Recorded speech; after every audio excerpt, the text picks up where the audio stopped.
ربنا لك الحمد حمدا كثيرا طيبا مباركا فيه يا ربي لك الحمد كما ينبغي لجلال وجهك وعظيم سلطانك আমরা আল্লাহর শুকর আদায় করেছি আল্লাহ তাআলা কবুল করেন সকলেই বলি আমিন প্রিয় মুসলিম আযম আমরা হযরত মূসা আলাইহিস সালাতু ওয়াস সালামের নবুয়ত প্রাপ্তি তার আগে মূসা আলাইহিস সালাম পৃথিবীতে আসার আগেই ফেরাউন কর্তৃক বনি ইসরাইলের পুত্র সন্তানদেরকে জবাই করা হযরত মূসা আলাইহিস সালামের ফেরাউনের ঘরে বেড়ে ওঠা যৌবন প্রাপ্ত হওয়া হযরত মূসা আলাইহিস সালাম কর্তৃক চট দেওয়ার কারণে কিপ্তি হত্যা হওয়া মূসা আলাইহিস সালাম মাদায়েন চলে যাওয়া মাদায়েন থেকে ফিরার পথে আল্লাহ পাক রব্বুল আলামিনের পক্ষ থেকে ওহী প্রাপ্ত হওয়া ওহী পেয়ে মূসার কাছে ফেরাউনের কাছে দ্বীনের দাওয়াত নিয়ে যাওয়া এবং ফেরাউন কর্তৃক হযরত মূসা আলাইহিস সালামকে জাদুর পরীক্ষায় জাদুর প্রতিযোগিতায় আমন্ত্রণ জানানো এ পর্যন্ত আলোচনা শুনেছি মনে আছে তো আপনাদের আজকে তারপর থেকে ইনশাআল্লাহ আলোচনা হবে আজকের সংশ্লিষ্ট আয়াত কোরআনে মাজিদের সূরাতুল আরাফ 115 নম্বর থেকে শুরু হবে ইনশাআল্লাহ সুবহানাকা লা ইলমা লানা ইল্লা মা 'আল্লামতানা ইন্নাকা আনতাল আলিমুল হাকীম রব্বি ইশরাহ লি সাদরি ওয়া ইয়াসসির লি আমরি আহলুল 'উকদাতাম মিন লিসানি ইয়াফকাহু কওলি রব্বি ইয়াসসির ওয়া লা তু'আসসির وتمم علينا بالخير বলেন আমিন আসলে আমরা দেখি এই পর্যায়ে কি ঘটনা সংঘটিত হয়েছিল বিসমিল্লাহির রহমানির রহিম قالوا يا موسى إما تلقي وإما أن نكون نحن الملقين قال ألقوا فلما ألقوا سحروا أعين الناس واسترهبوهم وجاءوا بسحر عظيم وأوحينا إلى موسى أن ألق عصاك فإذا هي تلقف ما يأفكون فوقع الحق وبطل ما كانوا يعملون فغلبوا هنالك وانقلبوا صاغرين ময়দানে সবাই উপস্থিত মূসা আলাইহিস সালাম উপস্থিত বনি ইসরাইল উপস্থিত জাদুকররা উপস্থিত ফেরাউনের কিপ্তি বংশের লোকেরা উপস্থিত ময়দানের চতুর্দিকে সবাই হাজির এবার তারা হযরত মূসা আলাইহিস সালামকে প্রস্তাব রাখলো ক্বালু ইয়া মূসা তারা বলল হে মূসা ইম্মা তুলকিয়া তুমি তোমার জাদু আগে প্রদর্শন করবে ওয়া ইম্মা আন নাকুনা নাহনুল মুলকিন নাকি আমরা আমাদের জাদু প্রদর্শন করব আমি আপনাদের কাছে জানতে চাই মূসা আলাইহিস সালাম কি জাদুকর ছিলেন না মূসা আলাইহিস সালাম ময়দানে যেটা উপস্থাপন করবেন এটা জাদু নাকি মুজিজা তারা মূসাকে তাদের ভাষায় বলল তুমি আগে উপস্থাপন করবা নাকি আমরা আগে উপস্থাপন করব ক্বালা আলকু হযরতে মূসা আলাইহিস সালাতু ওয়াস সালাম বললেন, না, তোমরাই আগে উপস্থাপন করো।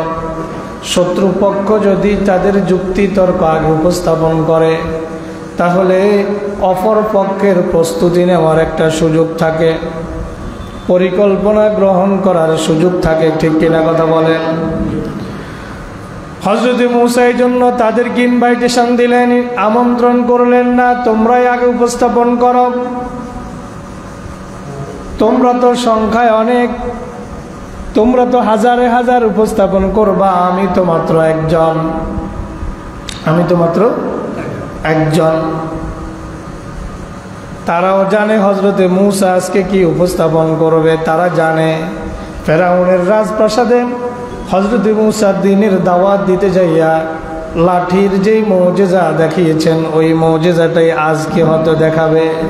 তারা মনে করেছিল আমাদের জাদুর তাড়নায়, আমাদের জাদুর ঠেলায় মূসার ওই লাঠির সাপ পালাই পালাই করে ভাগতে থাকবে। পড়েন নাউজুবিল্লাহ। কারণ এটা তো মূসার শক্তি না, এটা কার শক্তি? কথা বলেন, কার শক্তি? এটা মূসার শক্তি নয়, এটা হচ্ছে না আমার আল্লাহর শক্তি। আল্লাহ বলেন, ইউরিদুনা লিইউতফিউ নূরাল্লাহি বিআফওয়াহিহিম আল্লাহু মুতিম্মু নূরিহি ওয়ালাউ কারিহাল কাফিরুন। আল্লাহ পাক বলেন, তারা চায় জমিন থেকে আল্লাহর নূরকে নিভায়া দিতে। ইউরিদুনা লিইউতফিউ নূরাল্লাহ, তারা আল্লাহর নূরকে নিভিয়ে দিতে চায়। আল্লাহু মুতিম্মু নূরিহি, তারা আমার নূরকে নিভাতে পারবে না। মুখের ফুৎকার দিয়া তারা আমার নূরকে নিভায়া দিতে চায়। কিসের ফুৎকারে? বিআফওয়াহিহিম, তাদের মুখের ফুৎকার দিয়া তারা আমার নূরকে নিভিয়ে দিতে চায়। আল্লাহ বলেন, তারা কখনোই সক্ষম হবে না। তাদের মুখের ফুৎকার দিয়া, তাদের শক্তি দিয়া, তাদের ক্ষমতা দিয়া আমার নূরকে কখনো তারা নিভাতে পারবে না। পারবে না কি? পারবে না। এখানে একটা লাইট জ্বলতেছে, এই লাইটটা হচ্ছে ইলেকট্রিক লাইট। কি লাইট? কথা বলেন, কি লাইট? Electric light. আমরা মসজিদে এই মুহূর্তে যত লোক আছি, সব লোক মিলে যদি আমরা এই লাইটের মধ্যে ফু দেই, লাইট নিভবে? কারণ এটা কুপি বাতি নয়, এটা মোমবাতি নয় যে আপনার একটা ফু দিলেই এটা নিভে যাবে। ইলেকট্রিক বাতিকে যেভাবে সারা পৃথিবীর মানুষ যদি একসাথে একটা বাতিকে ফু দেয়, একটা বাতিকে নিভানোর ক্ষমতা কারো নাই যতক্ষণ না নির্দিষ্ট সুইচে চাপ দেওয়া না হবে। কোরআনে মাজিদ নবীরা যে মুজিজা নিয়ে এসেছেন, নবীরা যে আসমানি কিতাব নিয়ে এসেছেন, এই আসমানি কিতাব দুনিয়ার কোনো শক্তি পু দিয়ে নিভাতে পারবে না। দুনিয়ার কোনো শক্তি তাদের ক্ষমতায় নির্বাপিত করে দিতে পারবে না। কারণ এই সুইচটা কার হাতে? আল্লাহ বলেন, ইউরিদুনা লিইউতফিউ নূরাল্লাহি, তারা চায় আল্লাহর নূরকে নিভিয়ে দিতে। বিআফওয়াহিহিম, তাদের মুখের ফুৎকার দিয়া, তাদের মুখের যুক্তি দিয়া, তাদের মুখের কথা দিয়া, তাদের শক্তি সামর্থ্য দিয়া তারা চায় আমার নূরকে নিভিয়ে দিতে। আল্লাহু মুতিম্মু নূরিহি, আমি আল্লাহ ঘোষণা দিলাম আমার নূরকে আমি আরো বেশি করে জ্বালায়া দিব। ওয়ালাউ কারিহাল কাফিরুন, যদিও কাফেররা সেটা অপছন্দ করে। হযরতে মূসা আলাইহিস সালামের তারা মনে কিছু করেছিল, লাঠির যে মুজিজা ফেরাউন দেখেছে, 40,000 জাদুঘরের ওই জাদুর বানে মূসা আলাইহিস সালামের লাঠির মুজিজা ভেসে যাবে। হযরতে মূসা তো জানেন এটা কার লাঠি, কার পক্ষ থেকে এসেছে? আল্লাহর পক্ষ থেকে। এই লাঠিতে যেই মুজিজা, এই মুজিজার মধ্যে হযরতে মূসার কোনো শক্তি নাই। আছে নাকি? কার শক্তি? হযরতে মূসা বলেন, তোমরাই আগে নিক্ষেপ করো। ক্বালা আলকু, তোমরাই আগে তোমাদের জাদু প্রদর্শন করো। ফালাম্মা আলকাউ সাহারু আয়ুনান নাস, যখন তারা তাদের জাদুকে উপস্থাপন করলো, সাহারু আয়ুনান নাসে, তারা মানুষকে ধাঁধায় ফেলে দিল, মানুষের চোখকে ধাঁধায় ফেলে দিল। ওয়াস্তারহাবুহুম, মানুষেরা ভীত সন্ত্রস্ত হয়ে পড়ল যখন নানা রকমের হিংস্র জানোয়ার, বিভিন্ন ধরনের বিভিন্ন প্রজাতির সাপ যখন তারা তৈরি করলো, এগুলা যখন মাঠের মধ্যে ছুটাছুটি শুরু করে দিল, ওয়াস্তারহাবুহুম, লোকগুলো সব ভীত সন্ত্রস্ত হয়ে পড়ল। আল্লাহ পাক রব্বুল আলামিন বলেন, জাউ বিসআরিন আযীম, তারা অনেক বিরাট বিরাট জাদু উপস্থাপন করলো, অনেক বিরাট বিরাট জাদু তারা উপস্থাপন করলো। হযরতে মূসা আলাইহিস সালাতু ওয়াস সালাম এই পর্যায়ে একটুখানি ভীত হয়ে গেলেন। কি হলেন? যেহেতু তিনি একজন মানুষ, ঠিক কিনা? যদিও তিনি নবী, কিন্তু তিনি তো মানুষ কিনা? হযরতে মূসা একটু ভীত হয়ে গেলেন। আল্লাহ পাক রব্বুল আলামিন সূরা তাহা 72 থেকে 75 নম্বর আয়াত, 67 থেকে 69 নম্বর আয়াত সূরা তাহা, আল্লাহ পাক বলছেন, ফাওজাসা ফি নাফসিহি খিফাতাম মূসা, মূসা মনের মধ্যে একটু ভীতি অনুভব করলো। যখন তাদের জাদুগুলা মূসা আলাইহিস সালাম দেখলেন, মনের মধ্যে তার ভীতি উদ্রেক হলো, ভয় পেয়ে গেলেন। কুলনা লা তাখাফ ইন্নাকা আনতাল আ'লা, আল্লাহ বলেন, আমি মূসার কাছে ওহী করলাম, ও মূসা, লা তাখাফ, ভয় পাইও না, ইন্নাকা আনতাল আ'লা, তুমি বিজয়ী হবা, ভয় পাইও না, তুমি প্রবল হবা, তুমি বিজয়ী হবা, ভয় পাবা না। ওয়ালকি মা ফি ইয়ামিনিকা, তোমার ডান হাতে যা কিছু আছে এটা জমিনে নিক্ষেপ করো। ডান হাতে কি আছে? লাঠি। কারণ আল্লাহ অন্য হাতে বলেন, ওমা তিলকা বিয়ামিনিকা ইয়া মূসা, মূসা তোমার ডান হাতে এটা কি? মূসা বলেন, ক্বালা হিয়া আসাই, এটা আমার লাঠি। আল্লাহ পাক বলেন, ওয়ালকি মা ফি ইয়ামিনিকা, তোমার ডান হাতে যেটা আছে এটা নিক্ষেপ করো। তালকাফ মা সনাউ, তারা যা কিছু তৈরি করেছে তোমার ওই লাঠির মুজিজা সবগুলাকে গ্রাস করে ফেলবে, সবগুলাকে গ্রাস করে ফেলবে, খেয়ে ফেলবে। ইন্নামা সনাউ কাইদু সাহিরিন ওয়ালা ইউফলিহুস সাহিরু আইসু আতা, আল্লাহ পাক রব্বুল আলামিন বলেন, ইন্নামা সনাউ, নিশ্চয়ই তারা যা কিছু তৈরি করেছে, কাইদু সাহিরিন, এটা জাদুকরদের কৌশল ছাড়া আর কিছুই নয়। তারা যা কিছু তৈরি করেছে এটা জাদুকরদের কৌশল ছাড়া আর কিছুই নয়। ওয়ালা ইউফলিহুস সাহিরু হাইসু আতা, জাদুকররা যাই উপস্থাপন করুক না কেন, যাই নিয়ে আসুক না কেন, তারা সফলতা লাভ করতে পারবে না। আল্লাহ পাক বলেন, ওয়াহাইনা ইলা মূসা আলকি আসাকা ফাইযা হিয়া তালকাফু মা ইয়াফিকুন। পড়েন আল্লাহু আকবার। আল্লাহ পাক সূরা আরাফে বলেন, আমি মূসার কাছে নির্দেশ পাঠালাম, ওহী পাঠালাম, ওয়াহাইনা ইলা মূসা, আমি মূসাকে নির্দেশ দিলাম, মূসার কাছে ওহী পাঠালাম, আনালকে আসাকা, তোমার লাঠিটা নিক্ষেপ কর, ফাইযা হিয়া তালকাফু মা ইয়াফিকুন। আল্লাহ আগে জানাই দেয়, মূসা লাঠি জমিনে নিক্ষেপ করলে কি হবে, এই কথা আল্লাহ তাআলা মূসা আলাইহিস সালামকে আগে জানায়া দিলেন। আল্লাহ বললেন, মূসা যখন তুমি লাঠি নিক্ষেপ করবা, তালকাফু, গিলতে থাকবে, গ্রাস করতে থাকবে, মা ইয়াফিকুন, তারা যা কিছু তৈরি করেছে তোমার লাঠি সেগুলাকে পেটের মধ্যে ঢুকাতে থাকবে।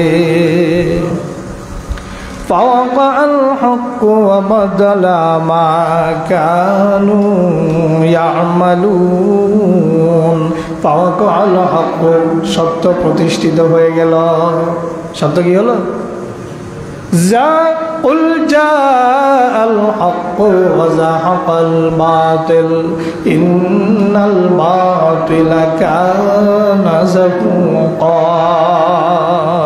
আল্লাহ পাক বলেন নবী আপনি বলে দিন কুল জা আল হক সত্য এসে গেছে ওয়াজাহাকাল বাতিল সত্য যখন এসে যায় সেখানে মিথ্যা থাকতে পারে নাকি সত্য এসে গেলে মিথ্যা থাকতে পারে না আলো এসে গেলে সেখানে আঁধারের কোনো অস্তিত্ব থাকে নাকি আলো এসে গেলে আঁধারের কোনো অস্তিত্ব যেভাবে থাকে না সত্য এসে গেলে মিথ্যার কোনো অস্তিত্ব থাকে না আল্লাহ পাক রব্বুল আলামিন বলেন ফাওয়াল হক সত্য প্রতিষ্ঠিত হয়ে গেল ওয়া বাতালা মা কানু ইয়ামালুন তারা যা কিছু করেছিল সব মিথ্যা বোগাসে পরিণত হয়ে গেল ফাগুলিবু হুনালিকা ওয়ানকালাবু সাগিরিন আল্লাহ পাক বলেন ফাগুলিবু তারা পরাজিত হয়ে গেল বিশাল জাদুকরের দল আগের দিনও জাদুকরদের সাথে ফেরাউনের চুক্তি হয়েছিল তারা যদি জয়ী হয় তাহলে তাদেরকে পুরস্কৃত করা হবে এমনকি ফেরাউনের রাজপ্রাসাদে তাদেরকে নিকটে জায়গা দেওয়া হবে মনে আছে তো আপনাদের আল্লাহ পাক বলেন ফাগুলিবু তারা পরাজিত হয়ে গেল হুনালিকা সেখানে ময়দানে তারা পরাজিত হয়ে গেল ওয়ানকালাবু সাগিরিন অপমানিত হয়ে তারা ময়দান থেকে চলে গেল ময়দান ত্যাগ করলো ওয়ানকালাবু সাগিরিন وألقي السحرة ساجدين পড়েন আল্লাহু আকবার আরেকবার পড়েন আল্লাহু আকবার আবার বলেন আল্লাহু আকবার আল্লাহু আকবার এই জন্য বলাইছি আল্লাহ পাক বলেন ওয়াউলকিয়াস সাহারাতু সাজিদিন মুসার লাঠি যখন তাদের সব কিছুকে গ্রাস করে ফেলার সাথে সাথে দৃশ্য দেখার সাথে সাথে জাদুকরের দল ওয়াউলকিয়াস সাহারাতু সাজিদিন সিজদায় পড়ে গেল জাদুকরের দল সিজদায় পড়ে গেল সিজদা অবনত হয়ে গেল শুধু যে সিজদা অবনত হয়েছে তা না ক্বালু আমান্না বিরাব্বিল আলামিন তারা বলল আমরা ঈমান এনেছি বিশ্ব জাহানের প্রতিপালকের উপর সুবহানাল্লাহ আমরা বিশ্ব জাহানের প্রতিপালকের উপরে ঈমান এনেছি মুসা আলাইহিস সালাম দাওয়াত দিয়েছেন ফেরাউনকে তুমি ঈমান আনো এক ফেরাউন ঈমান আনে নাই হাজারো জাদুকর এখন ঈমানের সুদা পান করেছে পড়েন না সুবহানাল্লাহ ক্বালু আমান্না বিরাব্বিল আলামিন তারা বলল আমরা বিশ্ব জাহানের প্রতিপালকের উপরে ঈমান আনলাম রব্বি মূসা ওয়া হারুন যিনি মূসার রব যিনি হারুনের রব সুবহানাল্লাহ যিনি মূসার রব যিনি হারুনের রব আমরা বিশ্ব জাহানের সেই প্রতিপালকের প্রতি ঈমান আনছি এবার দেখেন ফেরাউনের সহ্য হয় নাই ফেরাউনের এটা সহ্য হয় নাই কারণ তার দল থেকে মানুষ ছুটে যাবে তার দল ত্যাগ করে অন্য দলে চলে যাবে তার কুপুরি মতবাদ পৌত্তলিকতা বাদ দিয়ে মূর্তি পূজা বাদ দিয়ে ঈমান পথে ধাবিত হবে এটা তার পছন্দ হলো না এবার ফেরাউন কি বলে দেখেন قال فرعون آمنتم به قبل أن آذن لكم إن هذا لمكر مكرتموه في المدينة لتخرجوا منها أهلها فسوف تعلمون ফেরাউন এবার জাদুকরদেরকে বলতেছে আমানতুম বিহি, তোমরা কি মূসার প্রতি ঈমান আনছ? ক্বাবলা আন আযানা লাকুম, আমি তোমাদেরকে অনুমতি দেওয়ার আগেই কি তোমরা ঈমান আনছ? তার বক্তব্য হলো, কালকে রাতে তো তোমাদের সাথে আমার চুক্তি হয়েছিল, তোমরা তো আমার লোক, আমি তোমাদেরকে খাওয়াইলাম, পড়াইলাম, টাকা পয়সা দেওয়ার প্রতিশ্রুতি দিলাম, রাতে শহরে থাকার জায়গা দিলাম, এত কিছু করার পরে আমার অনুমতি ছাড়া তোমরা বুঝি ঈমান আনছ? আমানতুম বিহি ক্বাবলান আযানা লাকুম, ক্বাবলান আযানা লাকুম, আমি অনুমতি দেওয়ার আগে বুঝি ঈমান আনছ? ইন্না হাযা লামাকরুম মাকারতুমুহু ফিল মাদিনা, কয় নিশ্চয়ই এটা আমার বিরুদ্ধে একটা ষড়যন্ত্র। এটা আমার বিরুদ্ধে কি ষড়যন্ত্র? যারা কুফরের উপরে থাকে, যারা বাতিলকে যারা লালন করে, হককে যারা লালন করতে পারে না, যারা বাতিলকে লালন করে, এরা দেখবেন সব কিছুতে ষড়যন্ত্র খুঁজে পায়। সব কিছুতে কি খুঁজে পায়? সব কিছুতে কি খুঁজে পায়? ষড়যন্ত্র খুঁজে পায়। এখন ফেরাউনও তার নিয়োগ করা জাদুকরদেরকে বলতেছে, ইন্না হাযা লামাকরুম মাকারতুমুহু ফিল মাদিনা, কয় নিশ্চয়ই এটা বড় ধরনের একটা ষড়যন্ত্র, যেই ষড়যন্ত্রটা তোমরা শহরে থাকতে করেছ, লিতুখরিজু মিনহা আহলাহা, এখানকার অধিবাসীদেরকে এখান থেকে বের করে দেওয়ার জন্য তোমরা শহরে বসে ষড়যন্ত্র করেছ। ফাসাউফা তা'লামুন, অচিরেই তোমরা এটার মজা বুঝতে পারবে। কে বলে? ফেরাউন বলে যে অচিরেই তোমরা এটার স্বাদ বুঝতে পারবে। ফাসাউফা তা'লামুন, শুধু এতটুকু বলে ক্ষান্ত হয় নাই, ধমক দিতেছে। কি করে? কথা বলেন, কি করে? ধমক দেয়। ফেরাউন পৃথিবীতে স্বৈরাচার ছিল। কি ছিল? এই সূরার শুরুতে, সূরা কসাসের শুরুতে আল্লাহ বলছেন ফেরাউন স্বৈরাচারী হয়েছে। ইন্না ফিরআউনা আলা ফিল আরদে, ইন্না ফিরআউনা আলা ফিল আরদে, এই আলা ফিল আরদে শব্দের অর্থ হলো সে জমিনের স্বৈরাচারিতাকে অবলম্বন করেছে, মানে সে স্বৈরাচার হয়েছে। এই স্বৈরাচারগুলার একটা কাজ হইল কথায় কথায় ধমক দেওয়া। কথায় কথায় ধমক দেওয়া। যেই লোক কথায় কথায় ধমক দেয়, সে রাষ্ট্রীয় কোনো ক্ষমতায় থাকুক বা না থাকুক, সাধারণ জনগণ হইলেও বুঝবেন তার ভিতরে স্বৈরাচারী মানসিকতা আছে। কথা কি বুঝতেছেন?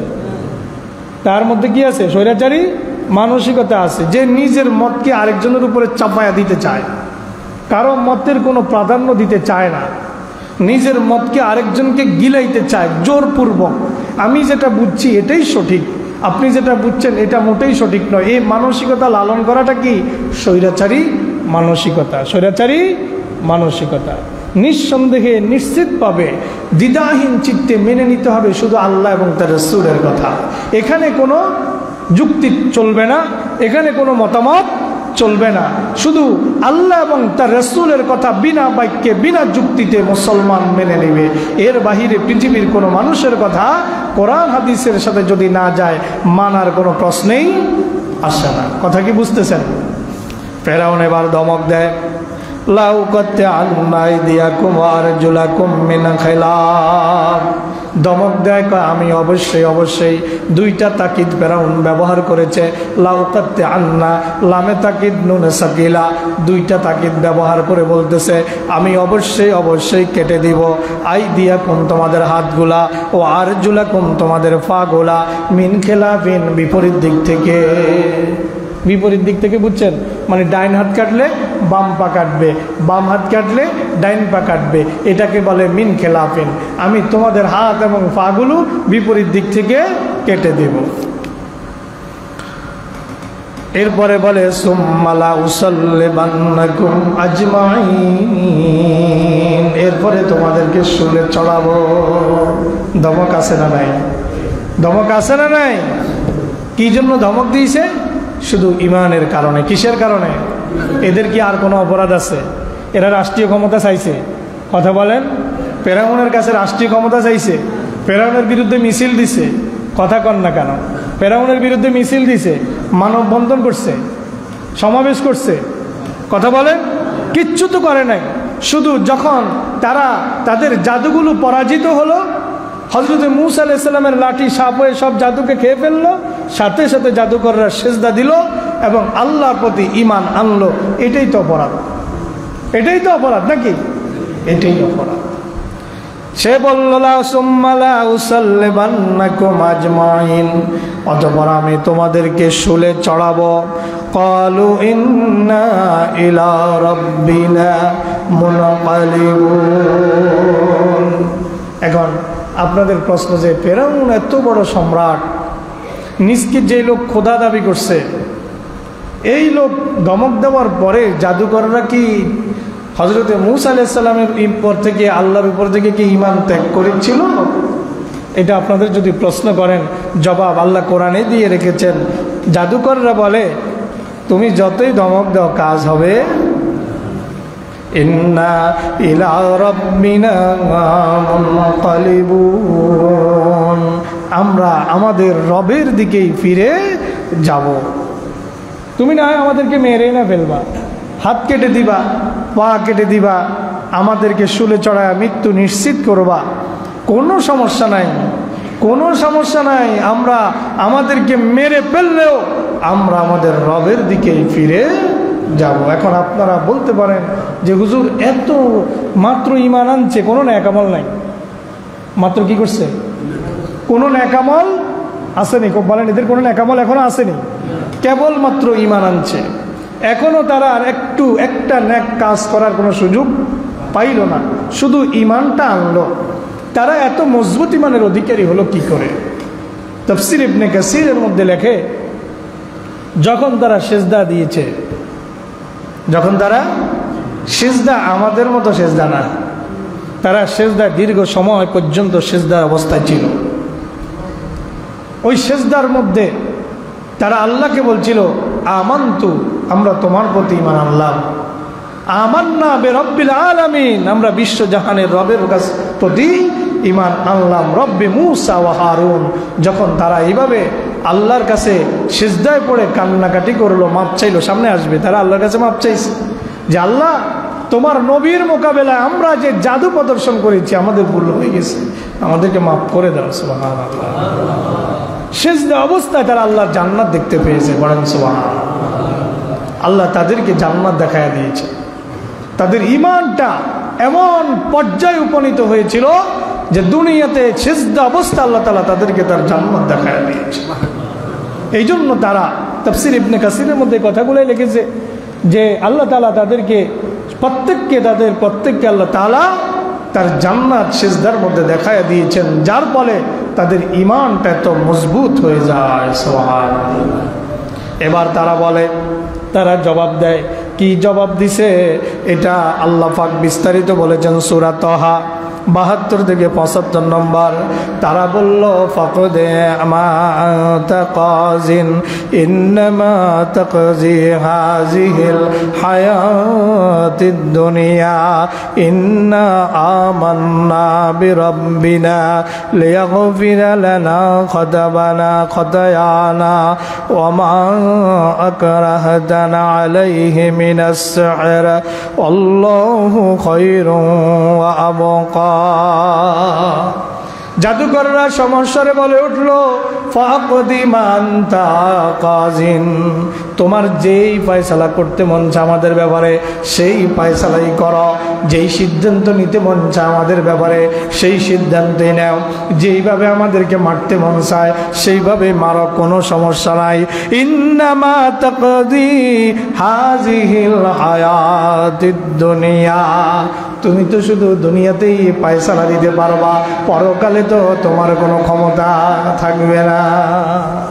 ইন্নামা আনতা কাজিন ইন্নামা আনতা তাকজি ইন্নামা তাকজি হাযিহিল হায়াতিদ দুনিয়া, তুমি তো শুধু দুনিয়াতেই সিদ্ধান্ত দেওয়ার ক্ষমতা রাখো, পরকালে কোনো ক্ষমতা তুমি রাখো না।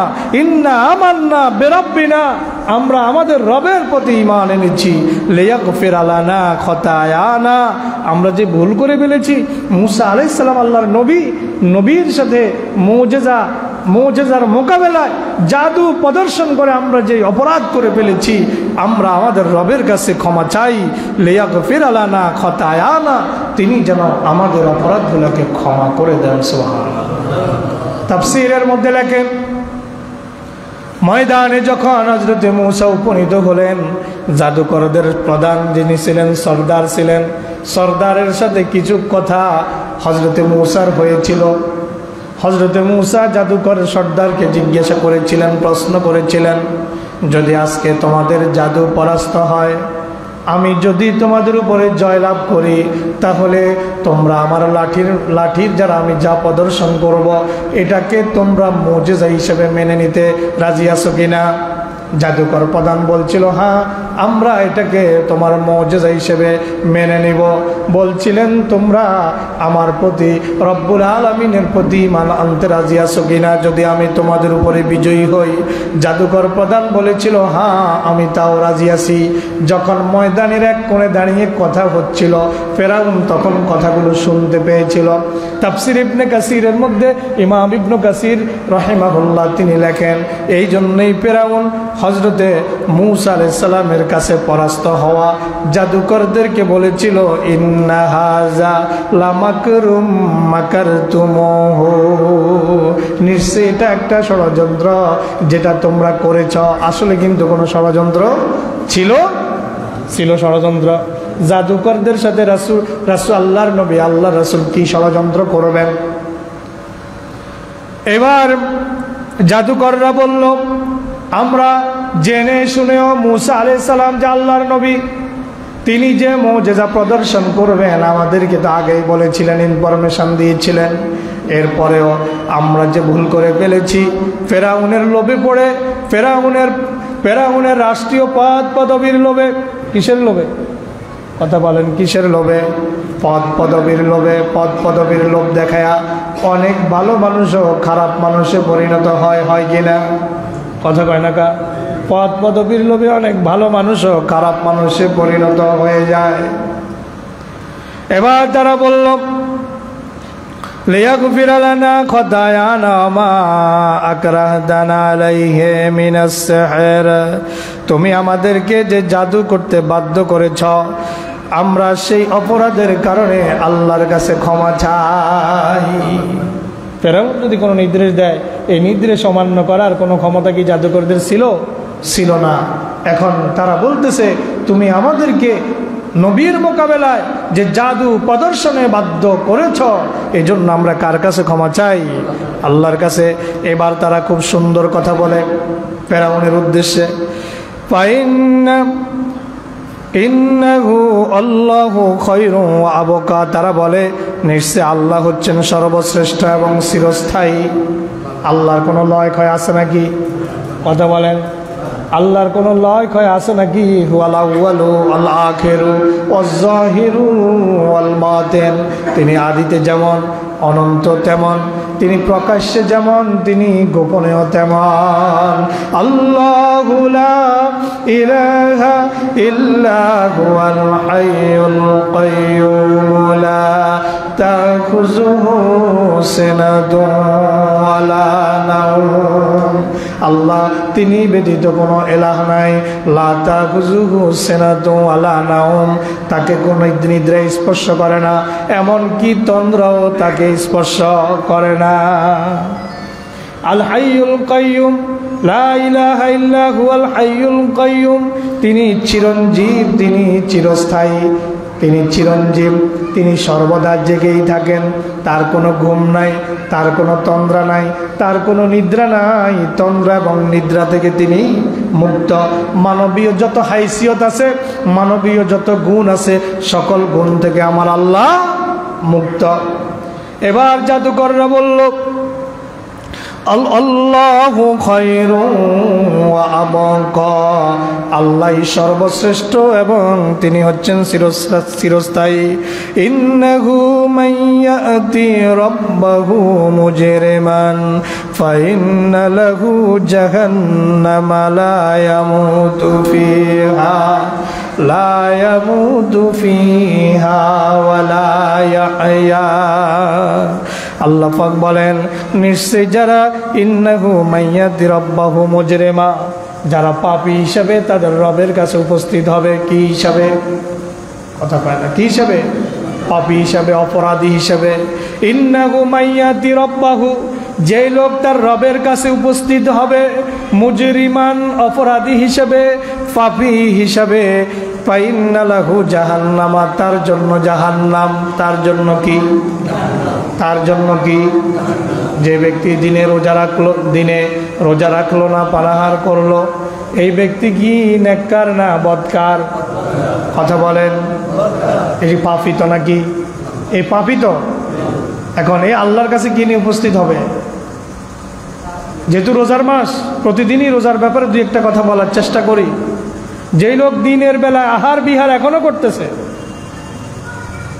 আপনারা একটু চোখ বন্ধ করি হিসাব করলে দেখবেন, খোঁজ খবর যদি লাগান, আমার কাছে খবর আছে যে মানুষ এবারও মাহে রমজানের মর্যাদাকে বুলন্ডিত করতেছে। আল্লাহ পাক বলেন, ইন্নাহু মাইয়াতি রাব্বাহু মুজরিমান, পাপী হইয়া যে ব্যক্তি আল্লাহর সামনে উপস্থিত হবে। রোজা এমন ইবাদত, আল্লাহ বললেন রোজার পুরস্কারটা আমি বান্দা তোমাকে নিজ হাতে দেব। এরপরেও যে ব্যাককেলের আক্কল হয় না, এরপরেও যার ভিতরে চেতনা জাগ্রত হয় না, যার ইমান তারপরেও জাগ্রত হয় না, একে কে বা ইমানদার কে বলে? এ কিসের ইমানদার? কে বলে তাকে ইমানদার?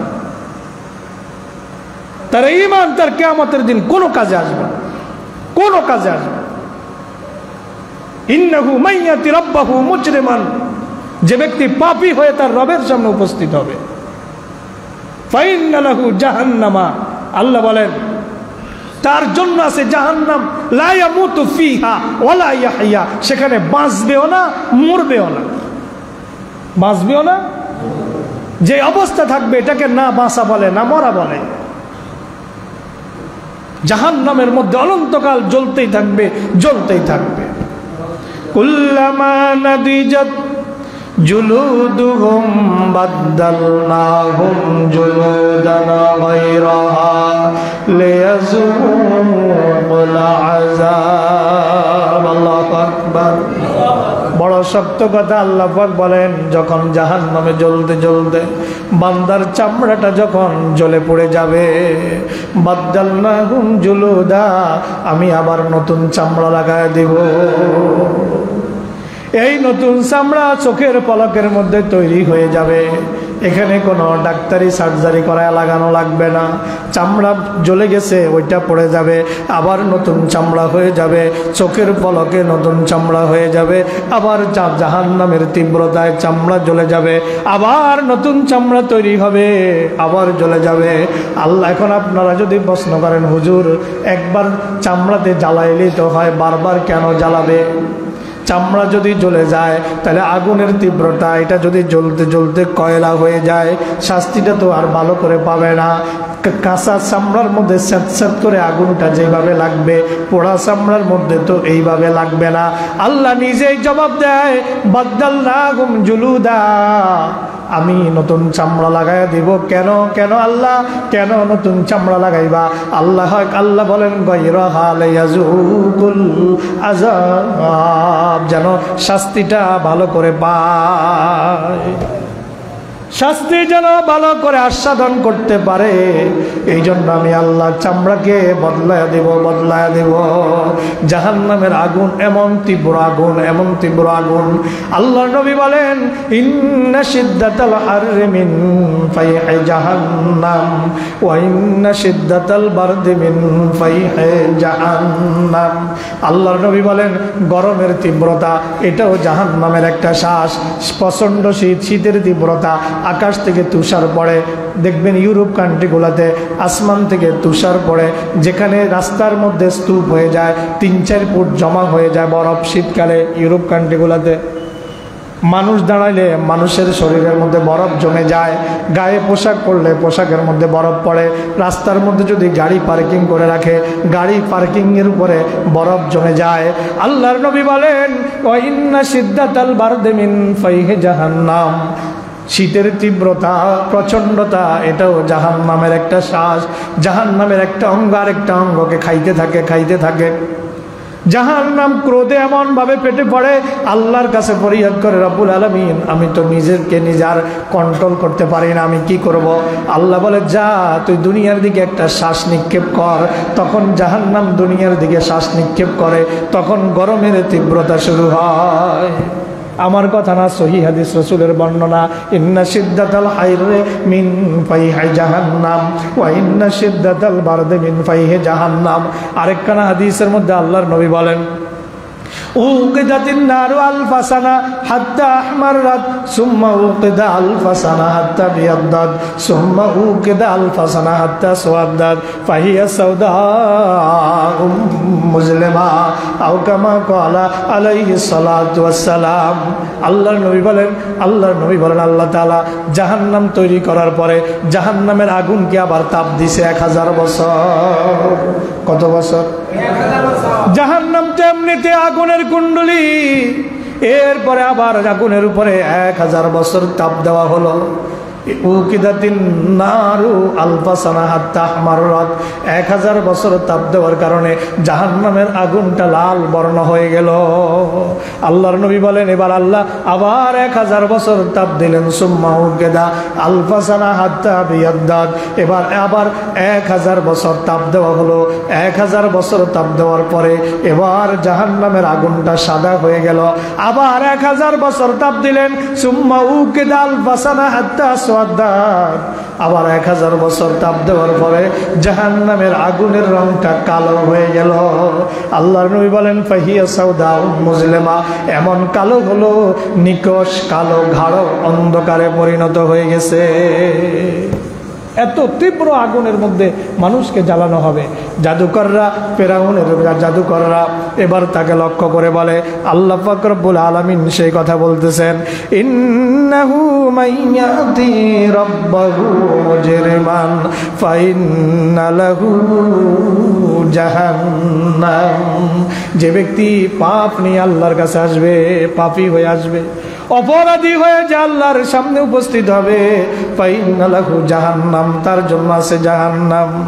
লা ইয়ামুতু ফিহা ওয়ালা ইয়াহইয়া, সেখানে সে বাঁচবেও না, সেখানে সে মরবেও না, শুধু মৃত্যুকে কামনা করবে, মৃত্যুকে কামনা করবে। ইয়াউমা ইয়াকুমুর রূহু ওয়াল মালাইকাতু সাফফা লা ইয়াতাকাল্লামুনা ইল্লা মান আযিনা লাহুর রহমান ওয়া ক্বালা সাওয়াবা যালিকাল ইয়াউমুল হাক্কু ফামান শাআ ইত্তাখাযা ইলা রাব্বিহি মাআবা। ইয়াউমা ইয়াকুমুর রূহু ওয়াল মালাইকাতু সাফফা, ফেরেশতারা আর মানুষগুলো সেদিন সারিবদ্ধভাবে দাঁড়াবে। লা ইয়াতাকাল্লামুনা ইল্লা মান আযিনা লাহুর রহমানু ওয়া ক্বালা সাওয়াবা, আল্লাহর সামনে তার অনুমতি ছাড়া কেউই কথা বলতে পারবে না। পারবে নাকি? আল্লাহর অনুমতি ছাড়া কেউ মুখ খুলতে পারবে না, কথা বলার সুযোগ থাকবে না। যাকেই কথা বলার অনুমতি দিবে ইল্লা সাওয়াবা, সঠিক কথাই বলতে হবে, সঠিক কথাই বলবে। লা ইয়াতাকাল্লামুনা ইল্লা মান আযিনা লাহুর রহমান ওয়া ক্বালা সাওয়াবা যালিকাল ইয়াউমুল হাক্কু ফামান শাআ ইত্তাখাযা ইলা রাব্বিহি মাআবা ইয়াওমা ইয়ানজুরুল মার'উ মা কদ্দামাত ইয়াদাহু ওয়া ইয়াকুলুল কাফিরু ইয়া লাইতানি কুনতু তুরাবা। আল্লাহর কাছে ফরিয়াদ করবে, রব্বুল আলামিন আর সইতে পারি না, আর সইতে পারি না, আমাদেরকে তুমি মাটি বানায়া দাও। কিন্তু আল্লাহ মাটি বানাবে না। যখন আল্লাহ মাটি বানাবে না, তখন আল্লাহর কাছে বলবে, আল্লাহ আমাদেরকে মৃত্যু দিয়া দাও, মৃত্যু দিয়া দাও, মৃত্যু দিয়া দাও। আল্লাহ বলবে, না না, মৃত্যু দেওয়া হবে না। আল্লাহ পাকের কাছে তখন তারা মৃত্যু কামনা করবে। আল্লাহ বলবে, লা তাদউনা সুবুরান ওয়াহিদা, ও বান্দা মৃত্যু একবার কেন কামনা করো, ওয়াদউ সুবুরান কাসীরা, বেশি বেশি মৃত্যু কামনা করো, কোনো লাভ হবে না। লা ইয়ামুতু ফিহা ওয়ালা ইয়াহইয়া, এখানে কোনো জীবনও নাই, এখানে কোনো মরণও নাই, বাঁচবেও না, মরবেও না। এই অবস্থায় তাদের চলতে থাকবে। অপরদিকে ওয়ামাইয়াতিহি মুমিনান ক্বাদ আমিলাস সালিহাতি ফাউলাইকা হুমুদ দারাজাতুল উলা। ওয়ামাইয়াতিহি মুমিনান, যে ঈমান নিয়ে কবরে যাবে, কি নিয়ে যাবে? আল্লাহর সামনে যে ব্যক্তি ঈমান নিয়ে যাবে, শুধু ঈমান না, আরো কি আছে? ক্বাদ আমিলাস সালিহাত, ঈমানের সাথে নেক আমল নিয়ে যাবে। ক্বাদ আমিলাস সালিহাত, নেক আমল নিয়ে যাবে। ফাউলাইকা লাহুমুদ দারাজাতুল উলা, আল্লাহ পাক বলেন তাদের জন্য রয়েছে সুমহান মর্যাদা। দারাজাতুল উলা, উলা শব্দের অর্থ সুমহান, সুউচ্চ মর্যাদা তাদের জন্য রয়েছে। এই জন্য ঈমান পরকালে যদি মাপ পেতে হয়, পরকালে যদি আল্লাহর আদালত থেকে নিস্তার লাভ করতে হয়, তাহলে আমাদের ঈমান এবং নেক আমলের কোনো বিকল্প আছে নাকি? ঈমান এবং নেক আমলের কোনো বিকল্প নাই, ঈমান লাগবে। জাহান্নামীদেরকে যখন জাহান্নামের কাছে নিয়ে যাওয়া হবে, ওয়াসিকাল্লাযীনা কাফারু ইলা জাহান্নামা যুমারা হাত্তা ইযা জাউহা ফুতিহাত أبوابها وقال لهم خزنتها ألم يأتكم رسل منكم يتلون عليكم آيات ربكم وينذرونكم لقاء يومكم هذا। আল্লাহু আকবার। মালিক ফেরেশতা প্রশ্ন করবে, ওয়াসিকাল্লাযীনা কাফারু ইলা জাহান্নামা যুমারা, জাহান্নামীদেরকে যখন হাঁকায়া হাঁকায়া জাহান্নামের সামনে উপস্থিত করা হবে, অফুতিহাত আবওয়াবুহা, দরজা তাদের জন্য খুলে দেওয়া হবে। ওয়াকালা লাহুম খাজানাতুহা, জাহান্নামের ফেরেশতা খাজেন তাদেরকে, মানে মালিক ফেরেশতা প্রশ্ন করবে, আলাম ইয়াতিকুম রাসূলুম মিনকুম, তোমাদের মধ্য থেকে তোমাদের কাছে কি কোনো রসুল আসে না? ইয়াতলুনা আলাইকুম আয়াতি রাব্বিকুম, তারা কি তোমাদেরকে তোমাদের রবের আয়াত তেলাওয়াত করে করে শোনায় নাই? ওয়া ইউনজিরুনাকুম লিকা ইয়াউমিকুম হাযা, আজকের এই দিনের ব্যাপারে তারা কি তোমাদেরকে সতর্ক করে নাই? ক্বালু বালা ওয়ালাকিন হাক্কাত কালিমাতুল আযাবি আলাল কাফিরিন, তারা নিজেরাই স্বীকৃতি দিয়ে বলবে, ক্বালু বালা, হ্যাঁ হ্যাঁ এসেছিল, ওয়ালাকিন হাক্কাত কালিমাতুল আযাবে, কিন্তু আল্লাহর আযাবের কথা বাস্তবায়ন হয়ে গেছে আলাল কাফিরিন, কাফেরদের উপরে। নিজেরাই সেদিন স্বীকৃতি দিবে, হ্যাঁ আল্লাহর নবীরা এসেছিল, যুগে যুগে উলামায়ে কেরাম আমাদেরকে কোরআনের কথা বলেছিল, কিন্তু আমরা আল্লাহর কালেমা থেকে দূরে সরে গিয়েছি। আল্লাহ যে প্রতিশ্রুতি দিয়েছেন আল্লাহর পথে না চললে আমাদেরকে জাহান্নাম দিবেন, আমাদের উপরে আল্লাহর সেই কথা বাস্তবায়ন হয়ে গেছে। একটু জিকির করেন, লা ইলাহা ইল্লাল্লাহ, লা ইলাহা লা ইলাহা ইল্লাল্লাহ, লা ইলাহা ইল্লাল্লাহ, লা ইলাহা ইল্লাল্লাহ মুহাম্মাদুর রাসূলুল্লাহ সাল্লাল্লাহু আলাইহি ওয়াসাল্লাম। এবার ফিরআউনের জাদুকররা তাকে জবাব দেয়, ক্বালু ইন্না ইলা রাব্বিনা মুনকালিবুন, তুমি আমাদেরকে যতই শুলে চড়াও, ফাঁসিতে চড়াও, জেল দাও, মামলা দাও, হুলিয়া দাও, কারাগারে বন্ধ করে রাখাও, হাত কেটে দাও আর পা কেটে দাও, যাই করো না কেন তোমার যা মন চায় তাই করো, আমরা তো মৃত্যুর পর আমাদের রবের কাছে ফিরে যাব, সেখানে তোমার কোনো খবরদারি চলবে না। চলবে নাকি? সেখানে কারো খবরদারি চলবে না। না কিছুর উসিহিম, না কিছুর উসিহিম, তাদের মস্তকগুলো সেদিন অবনত অবস্থায় থাকবে। না কিছুর উসিহিম। এবার তারা জাদুকররা আরো কি জবাব দেয় শোনেন, ওয়ামা তানকিমু মিন্না ইল্লা আন আমান্না বিআয়াতি রাব্বিনা ওয়া মা তানকিমু মিন্না ইল্লা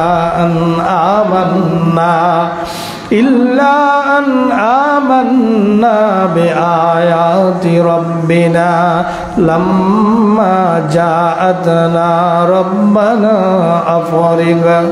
ربنا أفرغ علينا صبرا وتوفنا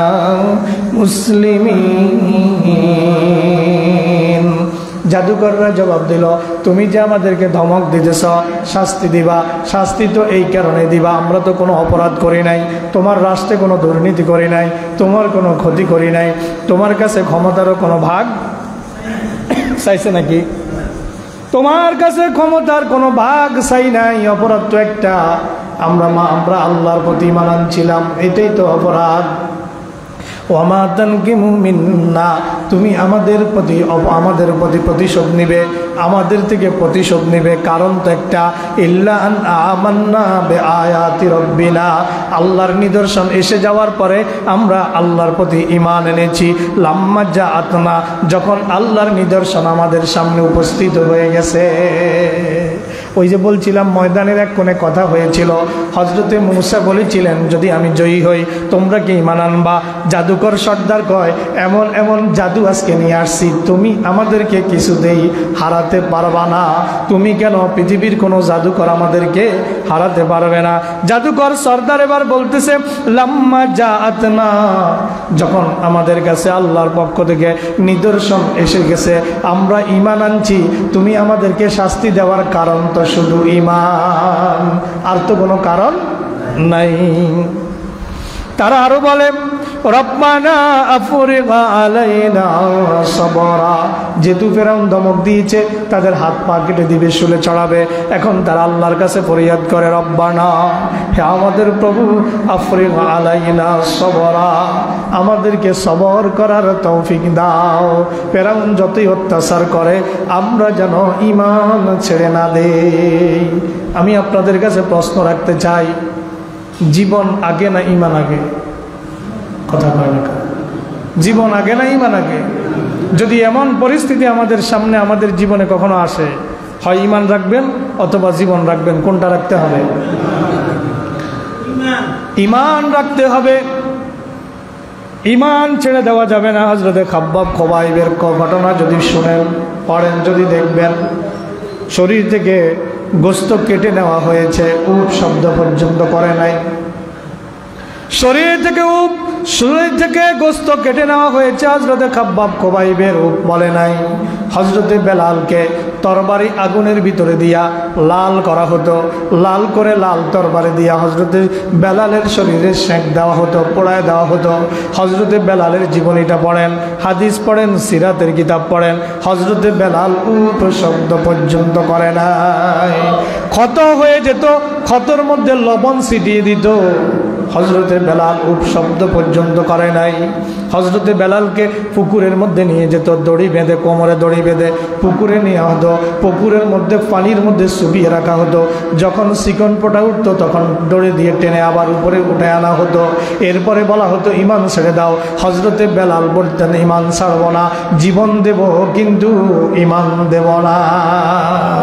ঈমানের পথে অবিচল থেকে আমার মরণ যেন হয়, সবাই ঈমানের পথে অবিচল থেকে আমার মরণ যেন হয়, বলেন আমিন।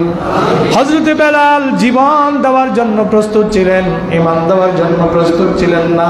আল্লাহর নবী সাল্লাল্লাহু আলাইহি ওয়াসাল্লাম বলেন, লা তুশরিক বিল্লাহ, তোমরা আল্লাহর সাথে শিরক করবে না। ওয়া ইন কুতিলতা আও হুররিকতা, তোমাদেরকে যদি কেটে টুকরা টুকরো করা হয়, তোমাদেরকে যদি আগুনে জ্বালায়া দেওয়া হয়, খবরদার ঈমান ছেড়ে দেওয়া যাবে না, ঈমান ছাড়া যাবে না। আল্লাহ পাক সূরা বুরুজের মধ্যে বলেন, মা নাকামু মিনহুম ইল্লা আন ইউমিনু বিল্লাহিল আজিজিল হামিদ।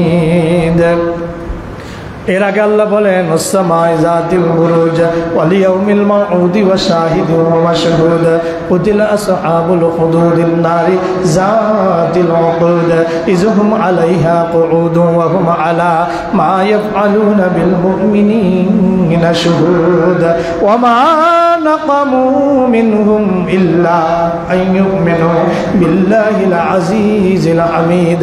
এই আয়াতের এই সূরার এক বিশাল লম্বা একটা শানি নজুল আছে। বাদশাহ জু নওয়াজ, বাদশাহ নাজরানের বাদশাহ, কোন দেশের? নাজরানের বাদশাহ, বাদশাহ জু নওয়াজ ইহুদি বাদশাহ ছিল। কি বাদশাহ ছিল? বাদশাহ জু নওয়াজ ইহুদি বাদশাহ ছিল। তার দরবারে একজন বিখ্যাত জাদুকর ছিল। জাদুকর একদম বার্ধক্যে পৌঁছে গেছে। জাদুকর বাদশার দরবারে জাদুকরের অনেক কাজ, অনেক বেলকিবাজি দেখানো লাগে, অনেক কিছু বশ করা লাগে। বাদশার অনেক দায়িত্ব, অনেক কাজ জাদুকরের। এখন জাদুকর বাদশাহ জু নওয়াজকে বলে, বাদশাহ আমি তো বৃদ্ধ হয়ে গেলাম, আপনি আপনার রাজ্য থেকে একটা যুবক, একটা বালককে আমাকে দান করেন। বুদ্ধিমান দেখে একটা বালক নির্বাচন করেন, যাকে আমি আমার জাদুবিদ্যাটা শেখাইতে পারি। বাদশাহ খোঁজ খবর লাগাইয়া একটা বালককে খুঁজে পাওয়া গেল, খুবই বুদ্ধিমান। ওই বালককে জাদুকরের কাছে প্রতিদিন জাদুবিদ্যা শেখানোর জন্য পাঠানো হয়। বালকটা প্রতিদিন বা জাদুকরের কাছে জাদু শিখতে যায়। যাওয়ার পথেই, তার চলার পথেই আবার একজন সাধক আছে, যিনি ছিলেন ইঞ্জিলের পণ্ডিত। কিসের পণ্ডিত? ইঞ্জিল কিতাবের পণ্ডিত ছিলেন। একজন সাধকের পাশ দিয়া ওই ছেলেটা প্রতিদিন জাদুকরের কাছে যায়। আসা এবং যাওয়ার পথে সে ওই সাধকের ইবাদত বন্দেগীগুলো দেখে। ওই সাধকের কাছে মানুষ যে আসে, আল্লাহওয়ালা ব্যক্তি, তার কাছে যে মানুষ আসে, এটা সে দেখতে পায়। মানুষটা তার কাছ থেকে দীক্ষা নেয়, মানুষটা তার কাছ থেকে সে বিভিন্ন কিছু জানে, বিভিন্ন জ্ঞান আহরণ করে। একদিন বালকটা চিন্তা করলো, যাওয়ার পথে আমি একটু ঢুকি। সেও একদিন ঢুকলো। ঢুকার পরে দেখলো যে আল্লাহওয়ালা লোক, তার কাছ থেকে অনেক কিছু শেখার আছে, আধ্যাত্মিকতা শেখার তার কাছে অনেক কিছু আছে। সাধকের কাছে তাফসীর ইবনে কাসিরের মধ্যে লম্বা ঘটনা। এবার বালকটা প্রতিদিন যাওয়ার পথে ওই বাদশার জাদুকরের কাছে যাওয়ার পথে আগে সাধকের কাছে যায়, এখানে কিছু লেখাপড়া করে তারপর জাদুকরের কাছে যায়। আবার আসার পথে সাধকের কাছে যায়, কিছু শিখে টিকে বাড়িতে যায়। প্রতিদিন বাড়িতে গেলেও মাইর খায়, বা আবার জাদুকরের কাছে গেলেও মাইর খায়। জাদুকরের কাছে গেলে মাইর খায়, এই জন্য দেরি করে আসলা কেন? বাড়িতে গেলে মাইর খায়, এতক্ষণ কোথায় ছিল, এত সময় লাগে নাকি? বালকটা একদিন ওই সাধকের কাছে প্রশ্ন করলো, অভিযোগ দিল যে আমি প্রতিদিন জাদুকরের কাছে গেলেও মাইর খাই, বাড়িতে গেলে মা বাবা আমাকে মারে, আমার দেরি হওয়ার কারণে এখন আমি কি করব? এখন সাধক তাকে শিখায় দেয়, যদিও কথাটা মিথ্যা ছিল, কিন্তু ছেলেটার মায়ের থেকে বাঁচানোর জন্য একটা কথা শিখায় দিল। বলল, জাদুকর যখন জিজ্ঞেস করবে দেরি হয়েছে কেন, বলবা বাড়িতে কাজ ছিল। আবার বাড়িতে যখন বলবে দেরি হয়েছে কেন, তাহলে তুমি বলবা যে আজকে জাদুকর আমাকে দেরিতে ছুটি দিছে। এই ভাব করতে করতে চলছিল। ছেলেটা একদিকে জাদুবিদ্যা শিখতেছে, আর একদিকে সাধকের সাথে সাধনা করতেছে। হঠাৎ একদিন তার যাত্রাপথের মধ্যে দেখলো ভয়ঙ্কর একটা প্রাণী দাঁড়িয়ে আছে। জনগণ রাস্তার মধ্যে জ্যাম লেগে গেছে, জনগণ রাস্তায় চলাচল করতে পারতেছে না, পথটা বন্ধ হয়ে গেছে। এখন ছেলেটার মাথায় একটা বুদ্ধি আসলো যে আমি আজকে পরীক্ষা করব সাধক সঠিক নাকি জাদুকর সঠিক। ছেলেটা এবার পরীক্ষার জন্য এক খণ্ড পাথর হাতে নিল। পাথর নিয়ে বলল, আল্লাহ যদি সাধক সঠিক হয়, সাধক যদি সত্য হয়, তার সাধনার সাথে যদি তুমি মাওলার সম্পর্ক থাকে, তার সাথে যদি তুমি মাওলার সম্পর্ক থাকে, তুমি মাওলা যদি তার প্রতি রাজি থাকো, তার এই সাধনা যদি সত্য হয়ে থাকে, আমার এই পাথর নিক্ষেপের সাথে সাথে জন্তুটা যেন মরে যায়। এই বলে যখন সে পাথরটা নিক্ষেপ করলো বিসমিল্লাহ বলে, ওই সাধকের বিসমিল্লাহ বলে যখন সে পাথর নিক্ষেপ করে, সাথে সাথে জন্তুটা মারা যায়। ছেলেটা বুঝে ফেলে যে সাধকের সাধনাই সঠিক, কিন্তু এখনো সে জাদুবিদ্যা শিখতেছে। এই কথা যখন এলাকায় ছড়িয়ে পড়ল, সবাই তার কাছে এখন বিভিন্ন তদবিরের জন্য আসে, বিভিন্ন রোগ নিয়ে আসে। কেউ আসে জন্ম অন্ধ, তাকে ভালো করে দেয়। কেউ আসে কুষ্ঠরোগী, তাকে ভালো করে দেয়। যে যেই সমস্যা নিয়ে আসে, সবার সমস্যা তার দোয়ার বরকতে ভালো হয়ে যায়। এই কথা ছড়াতে ছড়াতে ওই বাদশাহ জু নওয়াজের রাজন্য বর্গের মধ্যে, সভাসদদের মধ্যে, মন্ত্রী পরিষদের মধ্যে ছড়িয়ে পড়ল। তার মন্ত্রী পরিষদের মধ্যে একজন মন্ত্রী ছিল যে জন্ম অন্ধ ছিল, চোখে দেখত না। এখন এই সংবাদ পাইয়া লোক সাথে করে ওই ছেলেটার কাছে চলে আসলো। ছেলেটাকে বলল, আমাকে ভালো করে দাও। ছেলেটা বলল, ভালো করতে পারি, তবে একটা শর্ত আছে। ভালো করতে পারে, একটা শর্ত আছে। কি শর্ত? তুমি আমার ভালো করার কোনো ক্ষমতা নাই, এটা এক নম্বরে বিশ্বাস করতে হবে। আর ভালো করার মালিক একমাত্র আল্লাহ, এটা মানতে হবে। দ্বিতীয় শর্ত, ওই আল্লাহর প্রতি তুমি ঈমান আনা লাগবে। যদি আল্লাহর প্রতি ঈমান আনো, তাহলে আমি তোমার ট্রিটমেন্ট দিতে পারি, চিকিৎসা করতে পারি। আর জেনে রাখো, ভালো করার কোনো ক্ষমতা আমার নাই, ভালো করার মালিক একজন, তিনি কে? وَيَمْسَسْكَ اللَّهُ بِضُرٍّ فَلَا كَاشِفَ لَهُ إِلَّا هُوَ। আল্লাহ পাক বলেন, বান্দা, যখন তোমার কোনো মুসিবত আসে, রোগ আসে, ব্যারাম আসে, অসুখ হয়, বিসুখ হয়, পৃথিবীর কোনো শক্তি নাই তোমাকে ভালো করবে। কবিরাজের তদবির তোমাকে ভালো করতে পারে না, কবিরাজের তাবিজ তোমাকে ভালো করতে পারে না, কবিরাজের ঝাড়ফুঁক তোমাকে ভালো করতে পারে না, ডাক্তারের ডাক্তারি তোমাকে ভালো করতে পারে না, ডাক্তারের প্রেসক্রিপশনের ওষুধ তোমাকে ভালো করতে পারে না। ভালো করার মালিক হচ্ছি আমি আল্লাহ।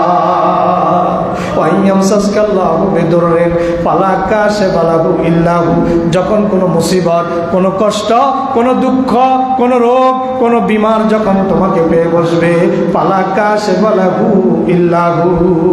তোমার অসুখ দূর করেনেওয়ালা আল্লাহ ছাড়া আর কেউ আছে নাকি? এবার বালকটা বাদশাহ জু নওয়াজের মন্ত্রীকে বলল, যদি ঈমান আনেন তাইলে ঈমান আনার শর্তে আপনার ট্রিটমেন্ট দিতে পারি। সে জন্ম অন্ধ, যদি আল্লাহর প্রতি ঈমান আনলে চোখ ভালো হয়ে যাওয়া, অসুবিধা কি? সে ঈমান আনলো, ভালোভাবে ঈমান আনলো। ঈমান আনার পরে তার ট্রিটমেন্ট দেওয়া হলো, সে ভালো হয়ে গেল। দোয়া করার সাথে সাথে চোখ ফিরে পেল। এখন সে ওই বাদশার দরবারে যাইয়া তার রুটিন ওয়ার্ক, তার কাজকর্ম যেগুলো আছে তার দপ্তরে সব করতেছে। বাদশা খেয়াল করে দেখলো, অন্যদিন তার সহযোগী দরকার হয়, আজকে দিয়ে কোনো সহযোগীর দরকার হলো না। অন্যদিন কাজ করতে সময় লাগতো, আজকে তো ঝটপট কাজ করে ফেলে। ডাক দিল, ঘটনা কি? তুমি কিভাবে আজকে সব কিছু করতেছ? চোখটা কিভাবে, দৃষ্টিশক্তি কিভাবে ফিরে পেয়েছ? আমার রব্বুল আলামিন আমাকে দৃষ্টি শক্তি ফিরায় দিয়েছে। বুঝতে পেরেছি তুমি আমার কথা বলতেছ, আমি তো তোমার রব। পড়েন নাউজুবিল্লাহ। বাদশা জু নওয়াজ বলতেছে, বুঝতে পেরেছি তুমি আমার কথাই বলেছ। কয় না, তুমি না, আমার রব তো তিনি, যিনি তোমার রব, যিনি আসমানের রব, তিনি জমিনের রব। কয় তোমাকে এই কথা কে বলছে? যখন তাকে চাপাচাপি করলো, তোমাকে কে ভালো করেছে বলতে হবে। আমাকে চিকিৎসা দিয়েছে, আপনি যাকে জাদু শিক্ষা দেওয়ার জন্য ওই জাদুকরের কাছে পাঠিয়েছেন, ওই বালকটাই আমাকে চিকিৎসা দিয়েছে, আমার জন্য দোয়া করেছে, আমি চক্ষু ফিরে পেয়েছি। এবার জাদুকর, ওই বাচ্চা এবার বালকটাকে ডাকলো, কয় তুমি এই বিদ্যা কোথায় শিখেছ? আমার জাদুকর তোমাকে মনে হয় ভালোভাবে শিখাইছে। বাচ্চা মনে করছে সে জাদুবিদ্যায় পারদর্শী হয়ে গেছে, জাদুর বলে চোখটা ফিরে পেয়েছে। কয় বুঝতে পেরেছি তোমার শেখা কমপ্লিট। ছেলে কয় না না, এটা জাদুবিদ্যার ফল নয়, এটা আমার আল্লাহর মেহেরবানি। কয় বুঝতে পেরেছি তুমি আমার কথা কও। কয় না না, কোশ্চিন কাল আপনার কথা বলি না, আমি বলি আমার ওই আল্লাহর কথা, যে আল্লাহ আমারও রব, আপনারও রব, গোটা মাখলুকাতের রব, আসমানের রব, জমিনের রব। কয় তুমি তাইলে কার থেকে শিখছ? কিছুতেই বালক এই কথা বলে না। এখানে একটা কথা বলে রাখি, বালককে যখন ওই সাধক তার এলেমটা শিখালেন, তখন একটা শর্ত দিয়েছিলেন যে তুমি যে আমার কাছ থেকে সাধনা করতেছ, শিখতেছ, খবরদার কাউকে বলতে পারবে না। কিন্তু বালকটার উপরে এত অত্যাচার শুরু হলো, এত জুলুম শুরু হলো, বালকটা জুলুম সহ্য করতে না পেরে সে তার ওই সাধকের কথা বলে দেয়। এবার বাদশা সাধককে ডেকে আনলো, সাধককে হত্যা করলো। এবার বালককে হত্যা করার জন্য বাদশা তার লোকজনদেরকে নিয়ে বলল, এই ছেলেটাকে পাহাড়ের উপরে নিয়ে যাও, পাহাড়ের উপরে নিয়ে পাহাড় থেকে ফেলে তাকে হত্যা করো। তার সাধককে যেমন হত্যা করেছি, তাকে ওই সাধকের মতো এত সহজে হত্যা করলে চলবে না, তাকে কষ্ট দিয়ে মারতে হবে, পাহাড়ের উপর থেকে তাকে ফেলে তারপরে হত্যা করতে হবে। যেই কথা সেই কাজ। এবার বাদশা নামাজের লোকেরা বালকটাকে পাহাড়ের চূড়ায় নিয়ে যায়, পাহাড়ের চূড়া থেকে তাকে নিক্ষেপ করবে। বালকটা সেখানে উঠে আল্লাহর কাছে দোয়া করে, রব্বুল আলামিন তুমি আমাকে হেফাজত করো। সাথে সাথে পাহাড়টা কাঁপা শুরু হলো, ওই বাদশার লোকগুলো সব নিচে পড়ে গেল, পড়ে সবাই মারা গেল। বালকটা হাসতে হাসতে বাদশার দরবারে উপস্থিত। কয় ঘটনা কি? তুমি এখানে, আমার লোকেরা কই?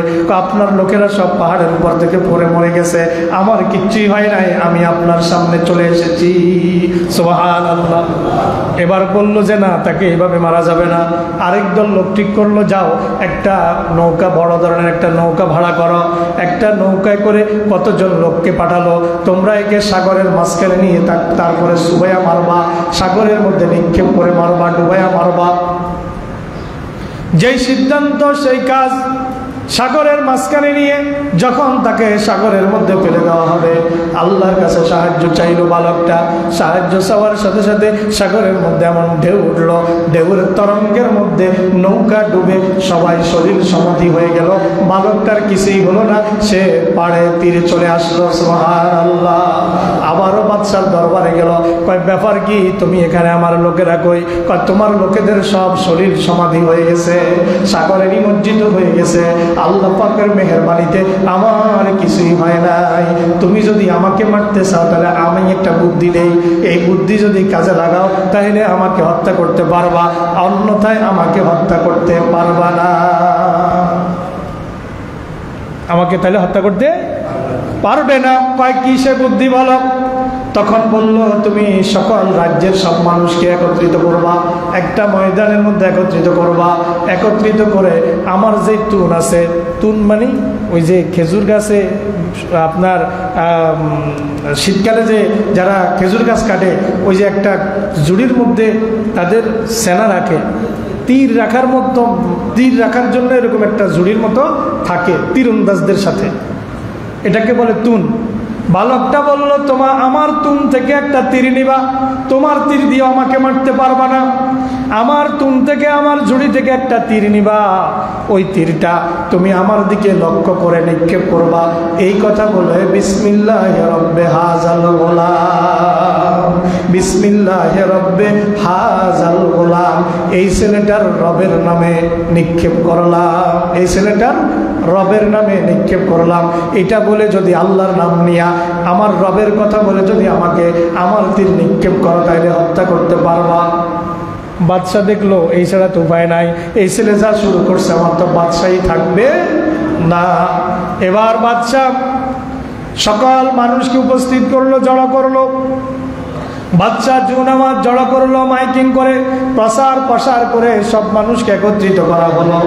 বাদশা ছেলেটা যেভাবে শিখিয়ে দিয়েছে ওইভাবে তার তুন থেকে একটা তীর নিয়ে বিসমিল্লাহির রব্বে হাযাল গোলাম এই কথা বলে যখন তীর নিক্ষেপ করেছে, সাথে সাথে বালকটা মরে গিয়েছে। ইন্না লিল্লাহি ওয়া ইন্না ইলাইহি রাজিউন। এবার বাদশা মনে করেছে একটা ছেলেকে মেরে ফেললে সব আমার জয় হয়ে যাবে। যখন চতুর্দিকে হাজার হাজার মানুষ যখন এই দৃশ্য দেখলো, বাদশা এই ছেলেকে পাহাড়ের উপর থেকেও মারতে পারে নাই, সাগরে নিয়েও মারতে পারে নাই। ওই ছেলের রবের নামে যখন তীর নিক্ষেপ করেছে তখন ছেলেটা শহীদ হয়ে গেছে। সুতরাং আমরা সবাই এই ছেলের ছেলের রবের প্রতি ঈমান আনলা। যেইভাবে জাদুকরের 40,000 জাদুকর একসাথে ঈমান আনলো, ফেরাউন চাইছিল মূসা আলাইহিস সালামকে পরাস্ত করে দিবে, ঠিক একইভাবে বাদশা জুনেওয়াজও চাইছিল এই বালককে শহীদ করে দিলে সব শেষ হয়ে যাবে। কিন্তু না, যখন হাজার হাজার মানুষ একত্রিতভাবে ঈমান আনলো আল্লাহর প্রতি, দ্বীনে ঈসার প্রতি যখন ঈমান আনলো, এবার বাদশার রাগে আরো পুষতে লাগলো। এবার রাস্তার ধারে মোড়ে মোড়ে হাজারে হাজারে গর্ত খনন করলো, গর্ত করে গর্তের মধ্যে লাকড়ি বোঝাই করা হলো। এবার তার মধ্যে আগুন দেওয়া হলো, আগুনের কুণ্ডলী, হাজার হাজার আগুনের কুণ্ডলী তৈরি করা হলো। আগুনের কুণ্ডলী তৈরি করে এবার মুসলমানদেরকে, যারা ঈমান আনছিল ওই ছেলের রবের প্রতি, আল্লাহর প্রতি, দ্বীনে ঈসার প্রতি যারা ঈমান আনছিল, তাদের সবাইকে ওই আগুনের কুণ্ডলীতে নিক্ষেপ করে হত্যা করলো। তাফসীর ইবনে কাসিরের মধ্যে এসেছে একদিনে 20,000 মুসলমান হত্যা করা হয়েছে। আল্লাহ পাক এই কথাই বলেছেন, ওয়াস-সামাই যাতিল বুরুজ ওয়াল ইয়াউমিল মাউউদি ওয়া শাহিদিন ওয়া মাশহুদ কুতিলা আসহাবুল উখদুদিন নারি যাতিল ওয়াকুদ। কুতিলা আসহাবুল উখদুদ, ওই গর্তের মালিকেরা, আসহাবে উখদুদ যারা যারা গর্ত খনন করেছে, যারা আগুন প্রজ্বলিত করেছে, তাদের জন্য অভিসম্পাদ, তারা নিহত হয়। কার কথা? কুতিলা আসহাবুল উখদুদিন নারি যাতিল ওয়াকুদ ইয হুম আলাইহা কুউদুন ওয়া হুম আলা মা ইয়াফআলুনা বিল মুমিনিনা শুহুদ ওয়া মা নাকামু মিনহুম ইল্লা আইয়ুমিনু বিল্লাহিল আজিজিল হামিদ। আল্লাহ পাক রব্বুল আলামিন বলেন, ওয়া মা নাকামু মিনহুম ইল্লা, তাদের থেকে বাদশা জুনেওয়াজ প্রতিশোধ নিয়েছেন, একমাত্র অপরাধ ছিল আইয়ুমিনু বিল্লাহিল আজিজিল হামিদ, তারা মহাপরাক্রান্ত প্রভাবশালী প্রশংসিত সেই আল্লাহর প্রতি ঈমান এনেছে। বাদশা জুনেওয়াজ 20,000 মুসলমানকে ওই তার গর্তের মধ্যে, তার আগুনের কুণ্ডলীর মধ্যে নিক্ষেপ করে করে হত্যা করেছে। একটু দূর পড়ে সাল্লাল্লাহু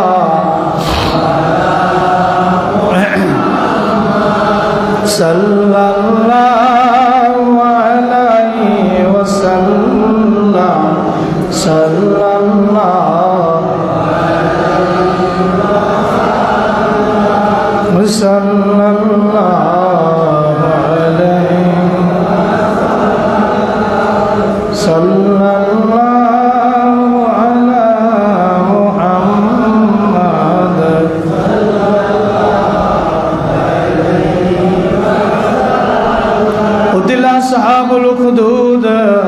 ধ্বংস হয়েছিল অগ্নিকুণ্ডের অধিপতিরা, যারা বাদশা জুনেওয়াজ ধ্বংস হয়েছে।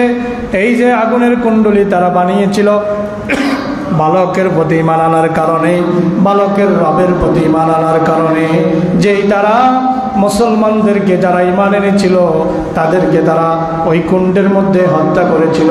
আল্লাহ বলেন, কুতিলা আসহাবুল উখদুদ আন-নারি যাতিল ওয়াকুদ, যেই কুণ্ডগুলো, যে গর্তগুলো, যে পরীক্ষাগুলো আগুন দিয়ে পূর্ণ করা হয়েছিল, ইযহুম আলাইহা কুউদ, মানুষগুলো আগুনে জ্বলতেছিল আর তারা পাশে দাঁড়ায়া দাঁড়ায়া তামসা দেখতেছিল। ওয়াহুম আলা মা ইয়াফআলুনা বিল মুমিনিনা শুহুদ, তারা মুমিনদের সাথে যা কিছু করেছিল নিজেরা দাঁড়ায়া দাঁড়ায়া তা প্রত্যক্ষ করেছিল। আল্লাহ বলেন, মা নাকামু মিনহুম ইল্লা, ওই বাদশা জুনেওয়াজ তাদের কাছ থেকে প্রতিশোধ নেওয়ার একটাই কারণ ছিল, ইল্লা আইয়ুমিনু বিল্লাহিল আজিজিল হামিদ, তারা মহান আল্লাহর প্রতি, পরাক্রমশালী আল্লাহর প্রতি ঈমান এনেছিল। আর কোন অপরাধ ছিল? আর কোন অপরাধ ছিল?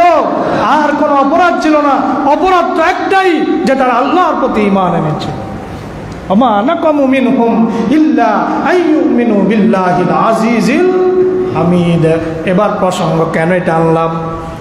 দেখেন আল্লাহ পাক ওই 20,000 মানুষকে যে একসাথে হত্যা করা হলো, তাদের ব্যাপারে আল্লাহ বললেন তাদের অপরাধ একটাই ছিল, তারা ঈমান এনেছিল।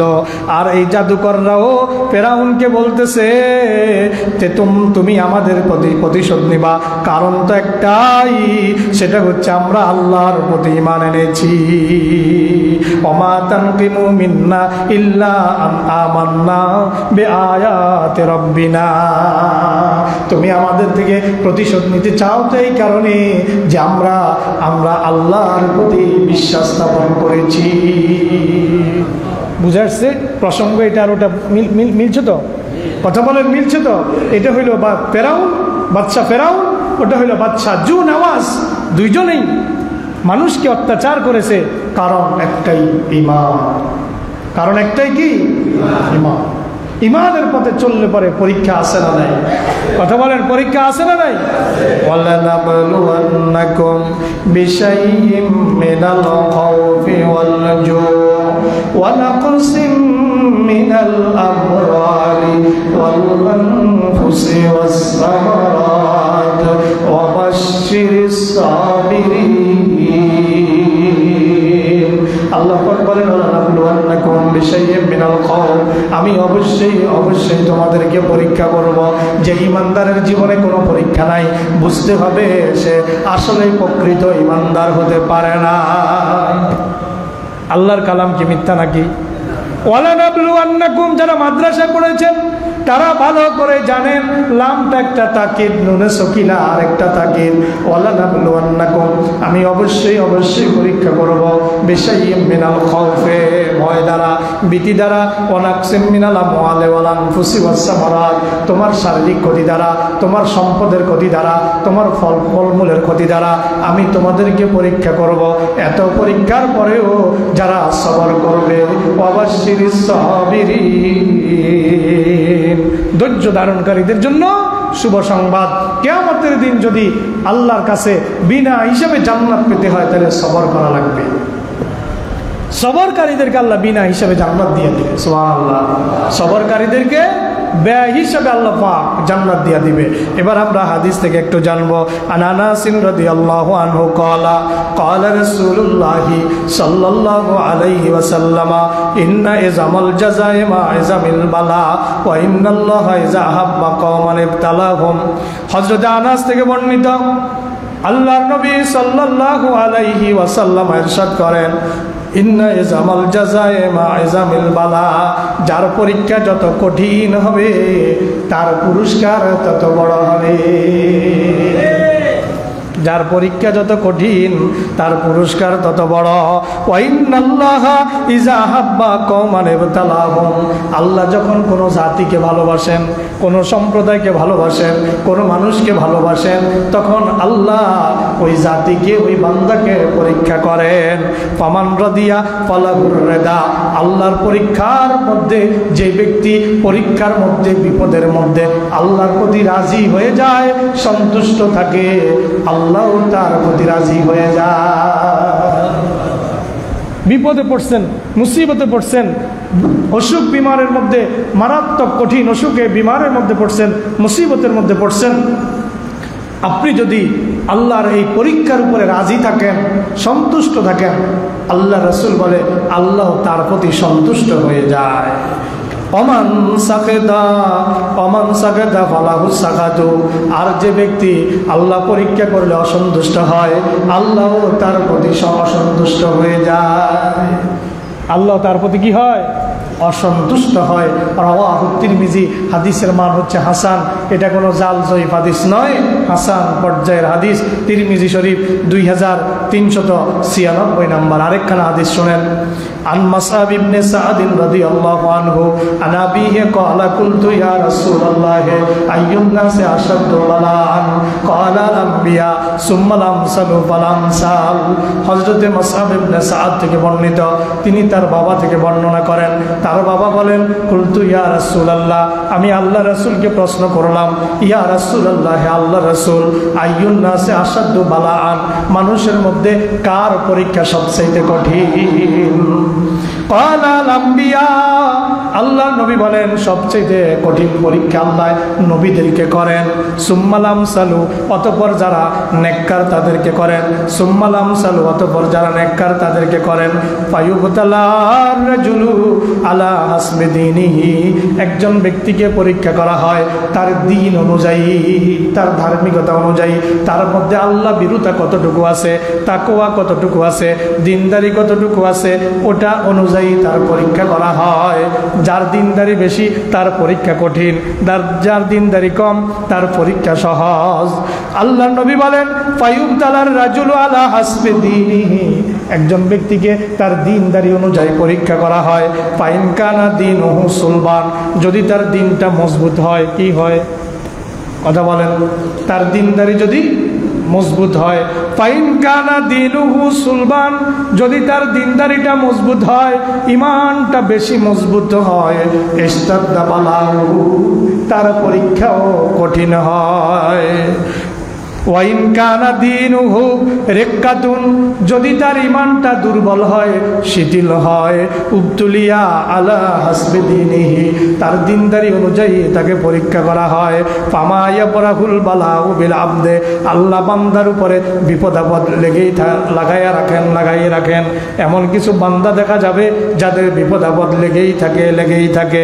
আল্লাহর নবী বলেন হাত্তা ইয়াতরুকাহু ইয়ামশি আলাল আরদে মা আলাই, আল্লাহ বান্দাকে পরীক্ষা করতে এমন অবস্থায় জমিনের মধ্যে ছেড়ে দেয়, ওই বান্দা জমিন দিয়ে হাঁটে কিন্তু তার একটা গুনাহ থাকে না। তাহলে পরীক্ষা যার যত বেশি বুঝতে হবে তার ঈমান তত মজবুত। আপনাকে পরীক্ষা করে নাই তার মানে যে আপনি ভালো মানুষ। হাদিস কি কথা কয়? হাদিস কে কয় নামাজ পড়লে কি বা 12 বছর হল আইনের অসুখ বিসুখ লাগিয়ে থাকে, নামাজ পড়ে কি লাগছে? হ্যাঁ, আজকে দেখি উজ্জার জ্বর, উজ্জার কাশ, উজ্জার সর্দি, উজ্জার সমস্যা, উজ্জার কিডনির সমস্যা, উজ্জার মাথার সমস্যা, উজ্জা এরম হয়ে গেছে, উজ্জা ওরম হয়ে গেছে, এরকম দেখবেন যে মহিলারা বাড়িতে বলে একজন আরেকজন, এত নামাজ পড়ে তো লাভ হয়েছে কি? আমরা নামাজ পড়ি না, আমরা ভালো আসছি কি? হ্যাঁ, হায় হায়, তার মানে তার তো ইমানের খাতাত নামে নাই, সে তো ইমানের ছাত্র হয় নাই। আল্লাহ পরীক্ষা কারে করব? কথা বুঝেন নাই? সে তো ভর্তিও হইল না, সে তো ইমানের ছাত্রে হইতে পারল না, তার কিসের আবার পরীক্ষা? হাদিস তো এই কথাই বলে। তিরমিজি শরীফ 2398 নম্বর হাদিসের মান সহি হাসান। আরেক কানা হাদিস শুনেন সহি বুখারী থেকে। قال النبي صلى الله عليه وسلم ما يصيب المسلم من نصب ولا وصب ولا هم ولا حزن ولا حزن ولا غم حتى الشوكة يشاكها إلا كفر له بها من خطاياه رواه البخاري। হাদিস নাম্বার 5641। আল্লাহর নবী বলেন মা ইউসিবুল মুসলিমা মিন নাসাবিন, কোন মুসলমানের উপর যখন কষ্ট ক্লেশ আসে, ওয়ালা ওয়াসাবিন রোগ ব্যাধি আসে, ওয়ালা হাম্মিন সে যখন উদ্বেগ উৎকণ্ঠার মধ্যে থাকে, ওয়ালা হুজনিন যখন সে দুশ্চিন্তার মধ্যে থাকে, ওয়ালা আজান যখন কোনো কষ্টে পতিত হয়, ওয়ালা গাম্মিন যখন কোনো পেরেশানিতে থাকে, হাত্তা শাওকাতা ইউসাকুহা এমনকি তার যে দেহে যেই কাঁটা বিদ্ধ হয়, কাঁটা ফোটে, ইল্লা কাফারাল্লাহু বিহা মিন খাতায়াহু প্রত্যেকটার কারণে আল্লাহ তার আমলনামা থেকে গুনাহ মুছে দেয়। আপনি চিন্তার মধ্যে পড়ছেন, গুনাহ মাফ হয়ে গেছে, পেরেশানিতে পড়ছেন, গুনাহ মাফ হয়ে গেছে, জ্বর হয়েছে, গুনাহ মাফ হয়ে গেছে, সর্দি কাশি হয়েছে, গুনাহ মাফ হয়ে গেছে। আল্লাহ বলেন, আল্লাহ রাসূল বলেন সহিহ বুখারীর মধ্যে 5641 বান্দার শরীরে যদি একটা কাঁটা অবিদ্ধ হয়, বান্দা শুধু উপ শব্দ বলছে, ওই উপ শব্দ প্রতিটা উপ শব্দের সাথে সাথে বান্দার আমলনামা থেকে পাপ ঝরে যায়। বলেন না সুবহানাল্লাহ। তাহলে যারা দুঃখ কষ্টে আছে তাদেরকে আর কি আমরা খারাপ মনে করব নাকি? বুঝতে হবে তার ইমানে মজবুত, এই জন্যই আল্লাহ পাক তাকে বেশি পরীক্ষা করছে। কথা কি বোঝা গেছে? আল্লাহ পাক আমাদেরকে বুঝার তৌফিক দান বলে আমিন। একটু জিকির করেন লা ইলাহা ইল্লাল্লাহ। ইলাহা ইল্লাল্লাহ লা ইলাহা ইল্লাল্লাহ ইল্লাল্লাহ লা ইলাহা ইল্লাল্লাহ লা ইলাহা ইল্লাল্লাহ লা ইলাহা ইল্লাল্লাহ মুহাম্মাদুর রাসূলুল্লাহ সাল্লাল্লাহু আলাইহি ওয়াসাল্লাম। এবার জাদুকররা আল্লাহর কাছে দোয়া করেন, রব্বানা আফরিগা আলাইনা সাবরান ওয়া তাওয়াফানা মুসলিমিন। হে আমাদের রব, সে আমাদের প্রতি যতই জুলুম করুক না কেন আমাদেরকে সবর করার তৌফিক দাও। ওয়া তাওয়াফানা মুসলিমিন, আমাদেরকে মুসলমান হিসেবে মৃত্যুবরণ করার তৌফিক দাও। ওয়াকালাল মালাউ মিন কওমি ফিরআউনা তাযার মূসা ওয়া কওমাহু লিয়ুফসিদু ফিল আরদি ওয়া ইয়াযরাকা ওয়া আলিহাতিকা ক্বালা সানুকাত্তিলু আবনাআহুম ওয়া নাস্তাহয়ী নিসাআহুম ওয়া ইন্না ফাওকাহুম কাহিরুন। যখন জাদুকররা ঈমান আনলো, এখন তো ফেরাউনের গুম হারাম, কি করা যায়, দমক টমক যায় দিছি, আসলে কি করা যায়। এবার আবার জরুরি মিটিং তলব করলো ফেরাউন। ফেরাউনের সভাসদরা এবার ফেরাউনকে বলে, ক্বালাল মালাউ মিন কওমি ফিরআউনা, ফেরাউনের সভাসদেরা, মন্ত্রী পরিষদ ফেরাউনকে বলল, হে ফেরাউন, আতাজারু মূসা ওয়া কওমাহু, তুমি কি মূসা এবং তার দলকে ছেড়ে দিবে নাকি? লিউফসিদু ফিল আরদি, যদি ছেড়ে দাও তাহলে তারা তোমার এই রাষ্ট্রের মধ্যে বিশৃঙ্খলা সৃষ্টি করবে। পড়েন নাউজুবিল্লাহ। সমাজের ভালো মানুষরা কি বিশৃঙ্খলা করে নাকি খারাপ মানুষগুলা? কথা বল, ভালো মানুষগুলা না খারাপ মানুষগুলা? খারাপ মানুষগুলা বিশৃঙ্খলা করে, কিন্তু এরা সব সময় ভালো মানুষের নামে ব্লেম দেয়, ভালো মানুষের নামে অপবাদ দেয়। وَإِذَا قِيلَ لَهُمْ لَا تُفْسِدُوا فِي الْأَرْضِ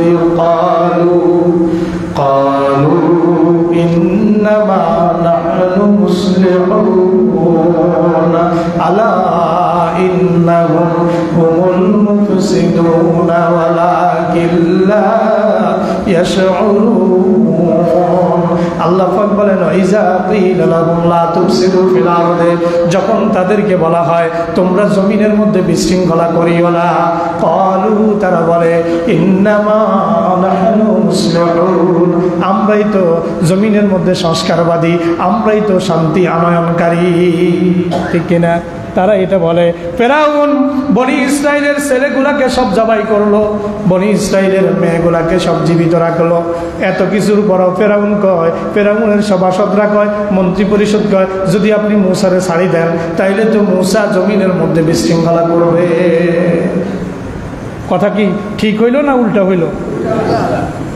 আল্লাহ পাক রব্বুল আলামিন সে কথা এখানে বলেন, ওয়ায়াজারাকা ওয়া আলিহাতাকা, যদি তুমি তাদেরকে ছেড়ে দাও তারা তোমাকেও পরিত্যাগ করবে, তোমার খোদাগুলাকেও পরিত্যাগ করবে। তাফসীর ইবনে কাসিরের মধ্যে আসছে ওয়া আলিহাতাকা, এখানে তাদের খোদা, ফেরাউনের খোদা বলতে কি বুঝিয়েছে এই শব্দের ব্যাখ্যায় ইবনে কাসিরের মধ্যে লেখে, ফেরাউনের একটা বদ অভ্যাস ছিল, যখন নাদুস নদুস কোনো গাবি দেখতো, গাবি, তখন এটারই খোদা বলতো, এটা আমার খোদা। হৃষ্টপুষ্ট নাদুস নদুর যখন কোনো গাবি দেখতো তখন সেটাকে সে খোদা হিসেবে আখ্যায়িত করে এটার পূজা করত, এবং তার সভাসদ, তার অনুসারীদেরকে বলতো এটার পূজা করো। তাহলে যত গাবি তত পূজা, যত গাবি তত পূজা। কার থেকে? ফেরাউন থেকে। যত গাবি তত পূজা। এবার ফেরাউন এবার সিদ্ধান্ত জানাচ্ছে, এতক্ষণ মন্ত্রী পরিষদ থেকে মতামত নিল, এবার সিদ্ধান্ত জানায়, ক্বালা সানুকাত্তিলু আবনাআহুম ওয়া নাস্তাহয়ী নিসাআহুম, আমি তাদের পুত্রগুলাকে সব হত্যা করব আর কন্যাগুলাকে জীবিত রাখবো।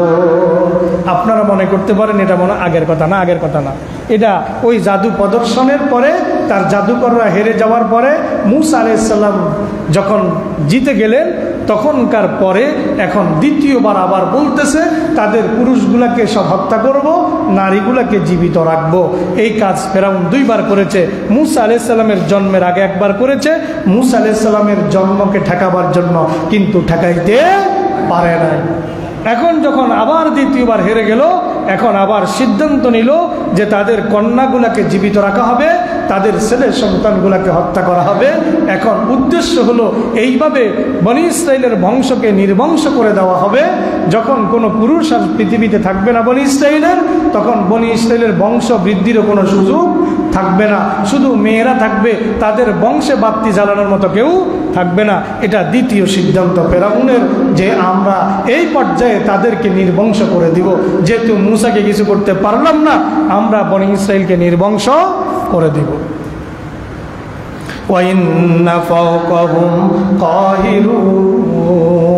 ফেরাউন বলে এটা করতে আমরা সক্ষম, কেননা আমরা তাদের উপরে ক্ষমতাশালী।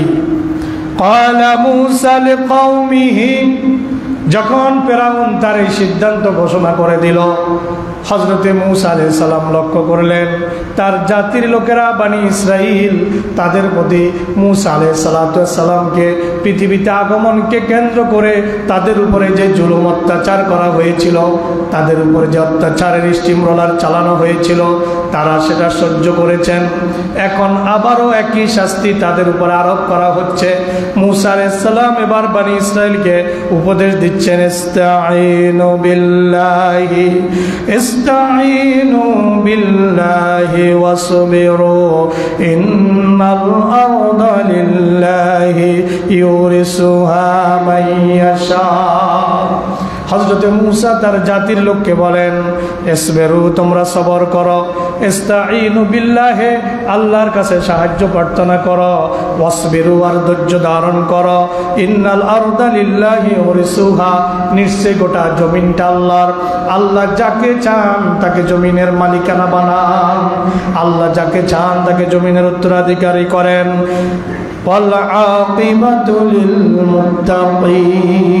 শুভ পরিণাম তো যারা মুত্তাকি তাদের জন্যই অপেক্ষা করতেছে। ফেরাউনদের জন্য শুভ পরিণাম না, তোমাদের জন্যই শুভ পরিণাম, যেহেতু তোমরা মুত্তাকি। সুতরাং তোমরা সবর করো, তোমরা আল্লাহর কাছে সাহায্য প্রার্থনা করো। এবার তার দলের লোকেরা বনী ইসরাইল তার কাছে আর্গুমেন্ট পেশ করে হযরত মূসার কাছে। قالوا أوذنا من قبل أن تأتينا ومن بعد ما جئتنا قال عسى ربكم أن يهلك عدوكم ويستخلفكم في الأرض فينظر كيف تعملون। এবার বনী ইসরাইল বলে, মূসা, তুমি পৃথিবীতে আসার আগেও আমাদের প্রতি অত্যাচার করা হয়েছিল। উযিনা মিন ক্বাবলি আন তাতিয়ানা, তুমি আমাদের কাছে আসার আগেও আমাদের প্রতি অত্যাচার করা হয়েছে।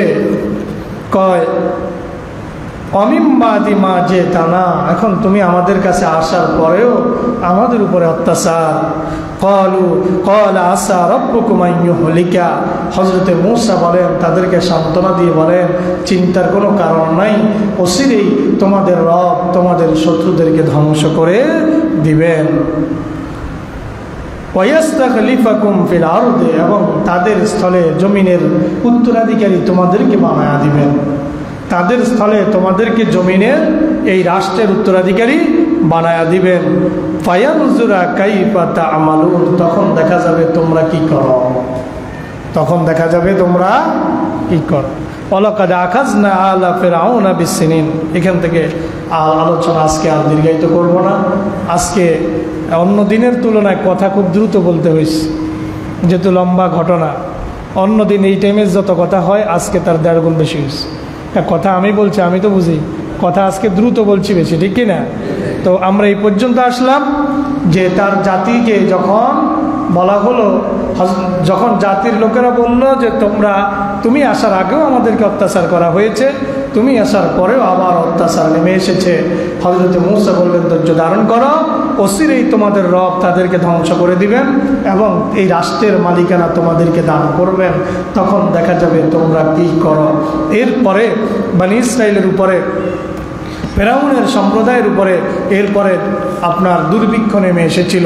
আল্লাহ পাক নানাবিধ পরীক্ষায় তাদেরকে ফেলেছেন। আমরা কি সে আলোচনায় যাব নাকি সূরা মারিয়ামের থেকে কন্টিনিউ করব? সে আলোচনায় যাব? 3 দিন হয়ে গেছে তো, হ্যাঁ।